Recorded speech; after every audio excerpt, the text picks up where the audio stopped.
long story short, we get to back to the boardwalk. We get off the beach and we get back to the boardwalk because I knew I wasn't feeling well, and I just freaking drop. And I Did passed out. you passed out? Hello and welcome yet to another episode of So Friends, where I, Sofia Sion, and my very special guests talk about everything from productivity, motivation. We cover it all. So before I introduce my next guest, I have a question for you.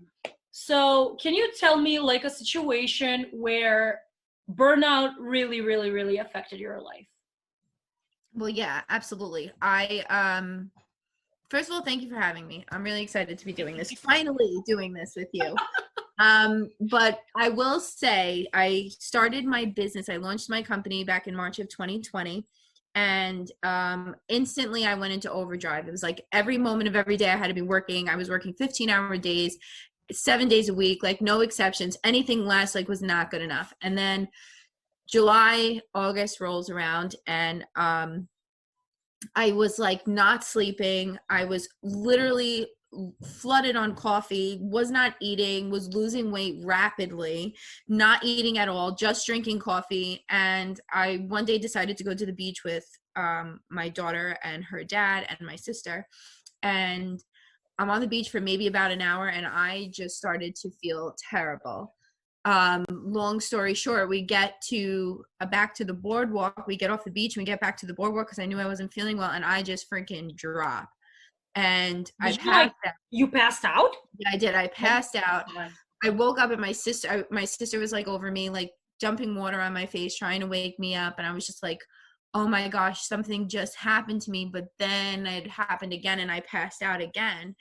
And when I woke up the second time, I wasn't even able to speak. Like I was completely not able to form words. My sister and my daughter's father carried me to the car, and we were originally going home to drop the baby off, and then they were going to take me to the emergency room. And I kind of refused to go because I thought that what was happening to me was just anxiety. So I went to urgent care, and they ended up telling me that I actually had 2 heat strokes back to back. They had come to me, and the first thing they asked me was, are you sleeping and are you staying hydrated? And I was like, no and no, I wasn't.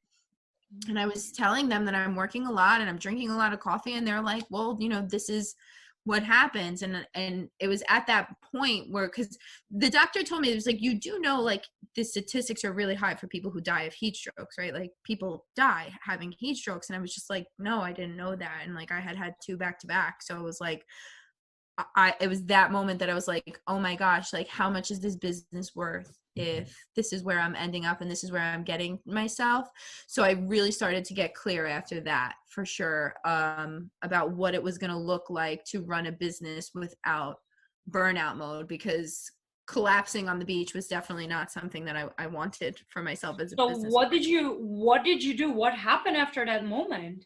After I finally came to and was able to like form words, went to the doctor, whatever. I was out of commission for a couple of days, and then I really sat with myself and was like, okay, I got to get back to work. And then at the time as well, I also had another job other than my business. I was still working in my other career in bookkeeping. And that day was the first day in 5 years that I had ever taken a day off of work when I had that heat stroke. So it was like, even that is a problem, because it's normal to take days off for yourself. Like you're supposed to do those things. So once I realized that, I was like, okay, so I honestly, the first thing I did was I sat with myself and I said, who do I want to be? And what do I want my daughter to think of me? And then I started realizing like, oh, so I don't want to be the woman who's constantly working and constantly on the go and constantly trying for something. And so journaling happened first, like getting clear on my intent. And then really it was just like, no, you can't skip lunch. And no, the 4th cup of coffee doesn't need to happen before you're drinking, your 3rd glass of water for the day. So I really started paying attention. I made a schedule for myself, and like now I hold myself to it, because it got scary. I was miserable for the first 5 or 6 months of my business's launch, because all I was doing was sad. Like it's your business. It's something that like you've worked for it and you wanted it and it's your dream, and like if it sucks the fun out of it, then what's the point that you're doing it anyways? Right. Yeah, that's where it started becoming. It was like, why am I even doing? I mean, I was even losing friends. I had friends who were coming to me and they were like, yo, where are you? What happened to you? Like, we miss you. And it was just like, I'm working. I need to do this. I need to do this. I need to do this. And they were just fed up. But it was like, yeah, I wasn't happy. I just kept saying to myself that being a business owner meant having to work all of the time. So if I wasn't working all of the time, then I was not growing my business. Bottom line, there was no exception to that. And I didn't care who I was losing in the process. To be honest with you, at that time, I didn't realize how important it was until I was freaking face first in the sand. Oh my god. Well, thank you for this story, and now it's time to actually properly introduce you. So guys, this is Christine Weimer. I hope I'm Yes. pronouncing it properly. Yes, you are. She is on the show because she is a fantastic entrepreneur. She has her own business called Our Galaxy Publishing. She has a 2-year-old daughter. I do have a 2-year-old daughter. Yeah. And she is just an overall she's an overall inspiration, an amazing woman, someone who has a lot to share. And today we're going to talk about more about burnout, our experiences, what we learned, what we want to tell the audience, and what you can actually learn from the mistakes that we've made. Yeah, because you too, man, you've been working a lot, especially lately. I know you have. Even just trying to coordinate this was really difficult for us.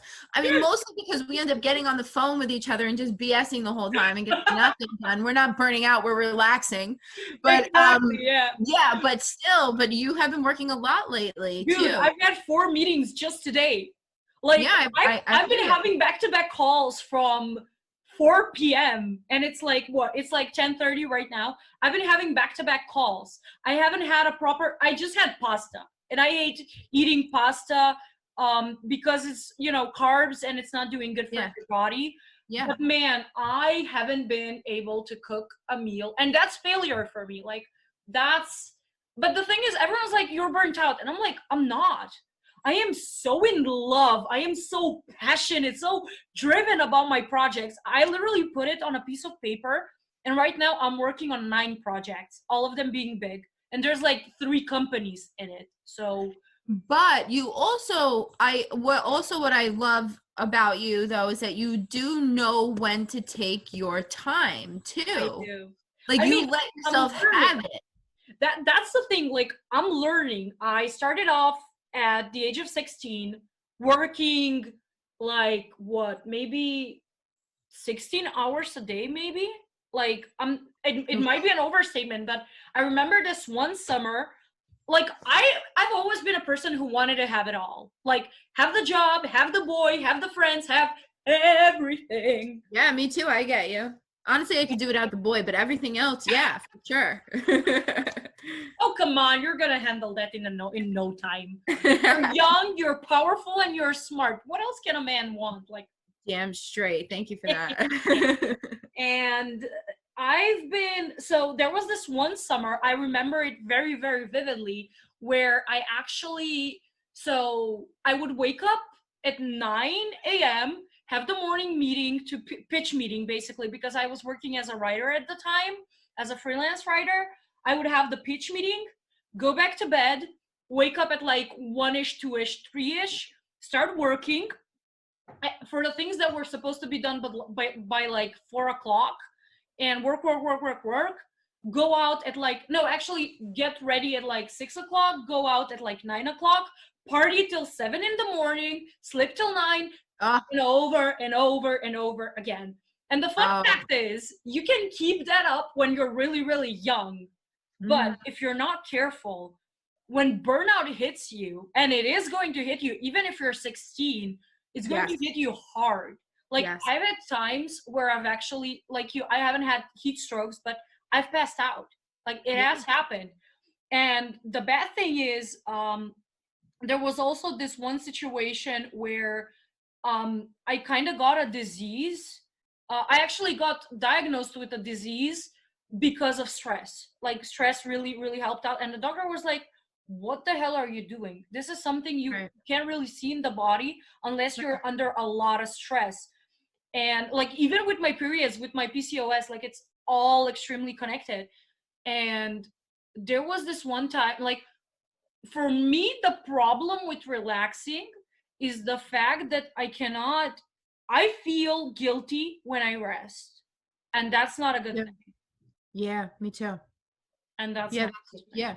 No, it's very true. To feel like you got to keep working. If you're resting, it means you're not being productive, but rest is productive sometimes. It's extremely productive. I'm learning that the hard way in working out. Like, my friend who's basically training me is like, you have to have rest days. You cannot work 7 days a week. It's not good. And I'm like, Yeah. why? Like, I'm burning the calories, I'm working the body, I'm feeling good. And she's like, yeah, but the body needs rest, the muscles need rest. So does your mind. So does your mind. Like, last night, I really don't feel burnt out right now. I'm enjoying myself. I'm a high man. I'm like really high on life right now. I love that for you. I love that. I love that. I'm like high on life, man. That's been me since I stopped feeling like I had to work all the time. I embodied so much more confidence in what I was doing and took longer days in stride once I said to myself, like, it's okay not to work all the time, to give myself days off, rest days, or even if it's like, and I'm still struggling with it. I still feel like, why am I going to lay in bed and watch a show? There are books that need to be edited. There are things that need to happen, but it's like, really, at the same time, if I'm not in my best embodiment, in my best zone, I'm not putting out my best work anyway. So it's like, chill them out sometimes. Yeah. Like, you kind of got to get clear on yourself. Like, for me now, like, part of my work, part of my essential needs every single day is my spiritual practice, like my journaling, my pulling cards for myself, my meditating. Like, I do that every single day. And that is part of my job, because it's like, if I don't get clear on myself, then I'm going into work or work. Meanwhile, I walk into my dining room, that's work, but I go into my dining room to work, and it's like, but I'm clear and I'm set and I know who I am and I know what I'm doing that day, as opposed to just feeling like, oh, well, if I'm sitting at the laptop and if I'm writing things down and if I'm, then it must mean I'm doing something. No, I've had days where I worked for 15 hours, but I felt like I didn't get anything done. Exactly. And that's burnout. Exactly. That's burnout, when you're doing things, but nothing is productive. It's like you're reading a book and you're like rereading the same thing over and over again, and it's not getting in your head. Yeah. And it's because you're tired. And the worst thing, how I function, you're going to tell me you're part of the story soon. So how I function is like, I work, and then crash. Yep, that's me too. Take a really long freaking break, like we're talking a month, and then do the whole thing over again. And that's completely not okay. Like, you need to rest every single day. But yeah, getting back to the part, like, where you talked about your practices. So how does your routine look like? Like, when are you doing this? How are you doing it? Like, tell us a little bit. Usually for me, actually, like me doing my practices, it's usually actually at night. What I try to do is, like, I kind of reflect on my day. I write down my gratitude. I work through, like, the things that are going on in my life. And then I take my time to map out my day for the next day. I will never wake up and then be like, oh, okay, what's on the agenda? No, I did that the night before, because that's also a way of preventing burnout for me, because I'm clear every single day on what I'm supposed to be doing. I'm creating a structure for myself, So, like, for me, in terms of, like, spiritual, though, I sit with myself. I do a little bit of meditating. I like to pull tarot for myself as well, and it's been a huge helpful tool. And I've been doing a lot of chakra work, which has been really interesting. I have an incredible, like, mentor and mindset coach. Her name is Tony Allen. She's so incredible. But so she's been helping me, giving me tools to work with my different chakras. Like, I've realized, like, that my root chakra, my heart chakra are so out of whack and so unaligned, and doing those things every single day and getting clear on who I am is, like, the number one way for me not to get burnt out, because I'm identifying with who I am and I'm sure of it. So I don't have to overcompensate by working 15 hours a day, because regardless of whether I worked 5 hours or 10 hours, I'm still going to sit down and say, I'm that bitch regardless. You know what I mean? Yes. No, Yes, it's that's my girl. Bravo. no, it's true though. Christine. Yeah, but at first it wasn't like that. It was like, I can't be that bitch if I'm not working all the time. But no, sometimes it's more powerful to be able to sit back and be like, I have nothing to do today, or I'm not doing anything today, or to be like, I don't want to do anything today. One thing I won't do, if I have calls scheduled, I won't break them. But if I have independent work to do and I know I'm not feeling it that day, I have to let myself have it. Because Exactly. first of all, you're not going to put in the work anyway. Like if I have to show up for a client, is very different. I'm always going to show up for my clients. But if I'm doing independent work that's like just for me and I know I'm not into it that day, what's the point of sitting there running around circles around myself? That's burnout. Absolutely. I completely 100% agree. I've had the similar, so the thing, like, I completely agree, but like this Sunday, for example, everyone's like, I was like, I'm taking a rest day, but I felt so guilty. But the fact is, I was so burnt. So I had this hackathon where I actually applied with an idea, a company, and everything. And like from an idea, we went to a business plan in 4 days. We slept like 2 hours, me and my whole team. Like we were all over that project. And like during presentation and between presentations, like my chest was just like contracting. And when I was talking to a really close friend of mine, and he was like, it's stress. You're literally physically feeling stress. And the worst part with me is I don't realize that I am under stress.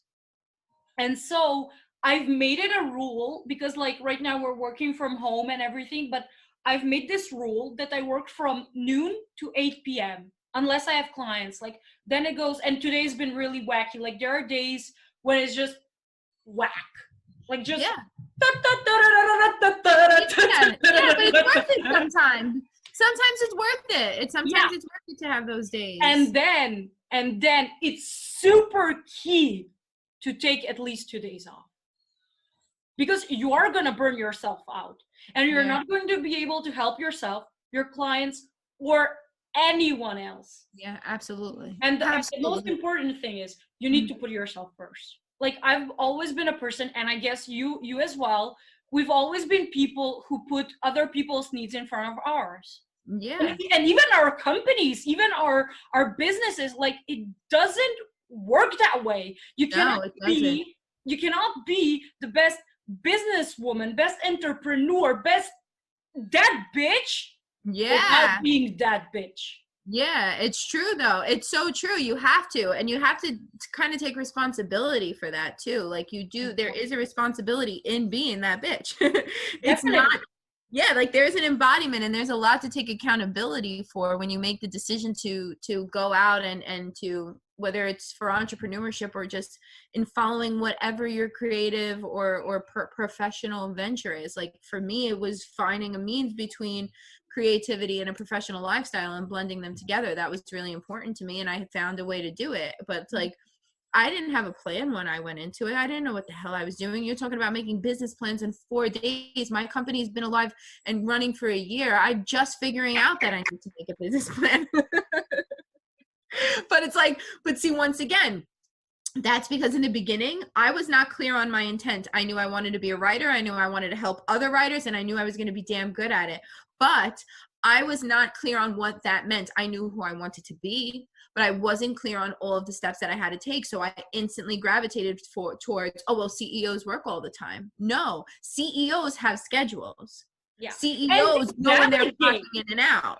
And they delegate. Like the one thing, like right now I am in this leadership position where I'm actually a CEO. Like this is not public yet, so don't get your hopes up, guys. But like I am learning, and everyone's like, delegate, because that's what good leaders do. You cannot, like, there is no way that you can hold everything in your hands. There is no way. I actually learned that during surgery. So I had this episode where my whole body was shaking when I went to the doctor, because the doctor would be like, okay, so now I'm going to hurt you a lot and you need to endure it.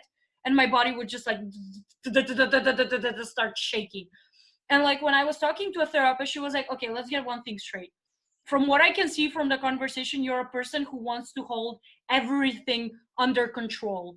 Life doesn't work like that. Oh, Life is not even baseball. It's gonna throw you a freaking curveball and not even give you a baseball bat to freaking hit it. Like, that's gonna happen.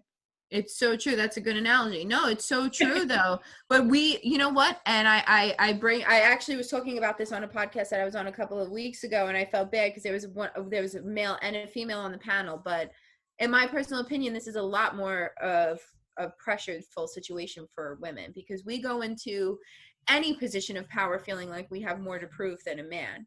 So if we're not burning out, then are we adding up to what they are? Are we attesting to what they have already accomplished? Like, does that level of equality equate to having to work so much harder? Because a little bit of it is that too, you know, like feeling like you have something to prove. And that's the number one thing you kind of have to let go of too, especially when no matter what you're venturing out into, like career wise, is like kind of getting that chip off of your shoulder and being humble about this idea of just, I'm grateful to be here.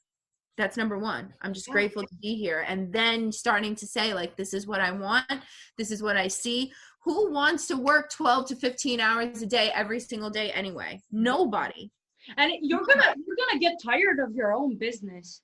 You're gonna get tired. And I was getting to the point where I was like, like I said, I was doing all of the things I've always wanted to do and then some, but I was not happy because so many of the days were spent without clear intentions. I was not sure whether I was coming or going. How am I supposed to enjoy that? Plus, I was refusing to ask for help.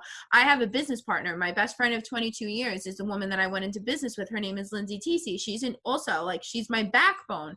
But there were a lot of things where it was like, okay, this is my job, this is your job. And there was so many things where I needed help. And I did not, Lindsay knows me. She knows that like most of the time I got it. So it's not like she wasn't, doing her fair share. It was more so if she thought I had it in the bag. But it was like even asking for help and admitting that you can do it all. And as women, that is so friggin' hard for us to let go of, to be like, we need help and we can't do it all on our own. Exactly. And not like, I'm gonna paraphrase this, but honestly, men struggle with the same thing. Honestly, so? Everyone struggles with asking help. Like, we have to be these completely perfect human beings that can do everything on their own. No. Yeah. It's completely okay to ask for help. Because if you, like, the one thing that I'm really learning right now is stick to what you know and leave the things that you don't know to an expert, because everyone is an expert in something. Like, you can be an amazing writer, but that doesn't mean you're going to be an amazing manager or an amazing leader or an amazing IT guy. Yeah, no, I don't know. Hire a goddamn IT guy, right? Exactly. Yeah, absolutely. And if you don't do that, that's going to lead to burnout and unsatisfaction with your business. And that's and no clear intention. How are you going to grow that way? There is no way to grow in your business if you're working all the time. It's like when somebody when I'm talking to people, because I help authors like create their brand. So when I'm speaking to them, like I'm like, you have to create your brand like it's a business, right? Like that's your business. That's what you do. So that's why I always say business women have schedules. They don't work all the time. So it's like, for me, the number one thing that I did was, like you said, like I only work from 12 to 8. Sometimes I bend that, but for the most part, this is what I do, right? Yeah. Of course, life happens. Like there might be a 12 to 8 day where you're only scheduled for 12 to 8, but something happens and you can't work the rest of the day. Or there's a day where you're supposed to work 12 to 8 and you end up starting at 11 and ending at 9. That's fine. But if you have a clear schedule, then whether you're doing too much or too little that day, the rest of your week is going to balance itself out. You can compensate. Exactly. You can balance yourself because you don't have to worry about knowing that the next day you're in overdrive and the next day you're in overdrive and the next day you're in overdrive. No, it's like, one day you're just going to go crashing down. One day you're just going to go crashing down like you're a stack of cards. Yes. You don't want to be that type of a person. No one wants to be that type of a person. Yeah. Sometimes hard work doesn't mean always working. Exactly. It doesn't. It does not. Hard work and smart work are two very different things. And smart work, especially if you're in a leadership position, means delegating. Even if you're not, even if you're an assistant, if you know that there's something that someone else can do it better than you can, I mean, unless it's threatening your situation, Yeah. delegate. And Right. even if you're at, like, from my point of view, even if you are like an assistant and you delegate something in a smart way, if your bosses are smart enough and see that, you're gonna get freaking promoted, because Yeah. you know how to delegate and you know how to manage things, and that always leads to success. Yeah, absolutely. And people, and as business owners, you look for that. Even myself now, while I'm choosing my authors, because we had a very interesting. Tell us a little bit more about what I'm exactly. saying in terms of that, though, like in terms of like the way that I choose my authors, I try to look for women who I don't just see as writing great stories, but what else are their passions? What else can they do? I'm building a team here. I have a couple of women that I already know in my head what else they can provide to the growth of my business, not just my business, but because my business is funded on the concept of helping others. But it's like there are so many women now that are writing with me and for Our Galaxy, who I know will find themselves in a position with us, not just as an author, but doing other things, whether it be coaching or editing or counseling and all of these different things that we're trying to open up at, to our brand. So I look for that when I'm looking for employees. I don't just want to know that you can do this one specific job well. I want to know that there are ways that you and I can grow together, and and that are that we're aligned in that way. That's important for me, like with Galaxies, that I'm not just choosing women who wrote great stories, but choosing women who I can personally grow with, and trust. Yeah, I mean, look at you and I feel like even really in terms of us, like we have a friendship, of course, but like when push comes to shove and I have to look for like team building, like I know you'd turn to me and I would turn to you. Like we've built that relationship. There's more, there's a way to grow. There's, but once again, like that's all boils down to asking for help and knowing that it's okay to not be the best at everything you're doing. I'm going to call you because I know that you know a hell of a lot more about social media management than I ever will, but you might reach out to me and be like, hey, do you think you can proofread this blog I'm about to post? Exactly. You know what I'm saying? Exactly. And that's a big deal to be able to provide that in a friendship and professionally. And just to say like, hey, building an overall relationship, like that is like, I am getting my way around the corporate world right now. So I'm like really into corporate worlds. Like we're talking like Harvey Specter. If anyone watches Suits, I've been obsessed with Suits, honestly. I love it. Good for you. That'll empower you. Shout out to Maya for recommending it to me. Maya, I love you very deeply. But yeah, like I've noticed that sometimes you really need to stick to developing a relationship and not really focus on money or anything like that. Like there was this one interesting thing where me and my brother were talking, and I was like, oh, I have a person who can do me this favor, and it was work related, and he's like, yeah, Sophia, you should pay those people. And I'm like, no, that's going to be basically offensive in a way to them, because like we've been having this relationship for like years now where we function like that. Like you're there for me and I'm there for you. Like if you need something to be proofread, or you need, I don't know, advice on social media or marketing or anything that I'm good at, you're going to come to me. And I am going to come to you. And that's super specific, and that helps with containing burnout, because having a support system is everything. Absolutely. So you can throw your back on it, or just for the validation, just sometimes to be like, look, I'm not into it today, tell me it's okay. Tell me it's okay that I don't want to do anything today, you know what I mean? Like, and sometimes you need it, and there needs to be a balance between that, because I've had people in my life, they're like, okay, I'm not gonna work today, I'm not gonna work tomorrow either, I'm not gonna work next day. But like, dude, you have deadlines. You need to get shit done. Right. Our timer is up, by the way. But that's why I always say, though, but it's true. Like you said, that's why I always say, like, there has to be a balance. Let yourself have it. But that's why you have to have a schedule. Because if you let yourself have it that one day, and then you get right back onto your schedule. If you don't have a schedule, then you're just running around like a crazy person. Exactly. You know? So what are your favorite ways to combat burnout? I will tell you that I don't think I will ever get myself to that place again, because the number one thing that I do is I pay attention to my own thoughts, like, and my body tells me what it needs now, like, for the most part.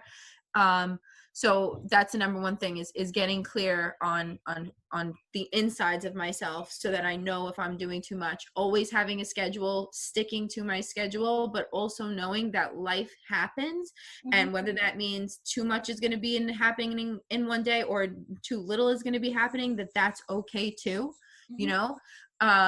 So I would say, like, those are the biggest things that I do, is making sure that I'm staying on a structured schedule, which includes downtime. Schedules have to include downtime.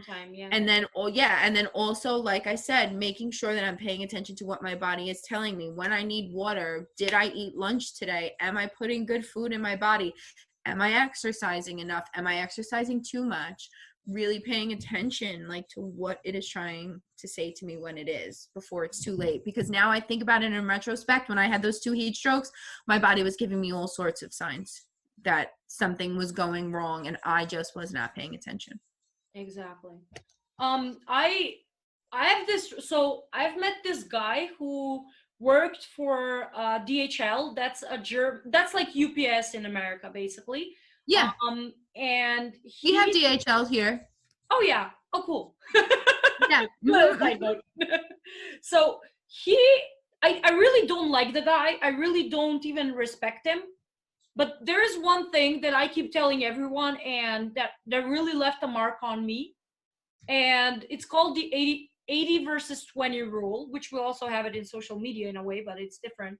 So this guy says you have 24 hours in the day. Whatever you do, 20% of the day, that's like 4 hours, I think, of the day, you need to leave it to yourself. So whether you're going to pursue a hobby, whether you're just going to, sleep, meditate, work out, whatever, right, those are 20% of the time devoted to you. And that's one way that's one way to avoid burnout, definitely.